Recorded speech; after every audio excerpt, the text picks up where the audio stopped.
প্রিয়াঙ্কা জামান মানেই বিশেষ কিছু। এবারও এলো আরও একটি বিশেষ খবর।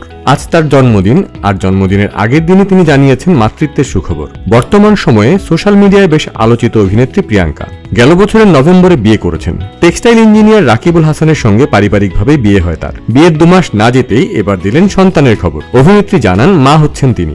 চলতি বছরের জুলাই মাসে পৃথিবীতে সন্তানের আগমনের কথা রয়েছে, চিকিৎসক তেমনটাই জানিয়েছেন। বললেন প্রিয়াঙ্কা, আল্লাহ চাইলে আরো আগে আসতে পারে, তবে আপাতত সিজারের মাধ্যমে সন্তান প্রসবের ইচ্ছা প্রিয়াঙ্কার। ছেলে হলে নাম রাখবেন আফফান বিন রাকিব, আর মেয়ে হলে নাম হবে মারিয়াম বিনতে রাকিব। এ সময় তাকে বেশ উচ্ছ্বসিত দেখা যায়। সাধারণত অভিনয় ছাড়াও সামাজিক যোগাযোগ মাধ্যমে কম বেশি ভালোই আলোচনায় থাকেন প্রিয়াঙ্কা। তার নিজের জন্মদিনের আগের দিনে নিজের খুশির খবর জানিয়ে ভক্ত শুভাকাঙ্ক্ষীদের কাছেও দোয়া চেয়েছেন প্রিয়াঙ্কা জামান।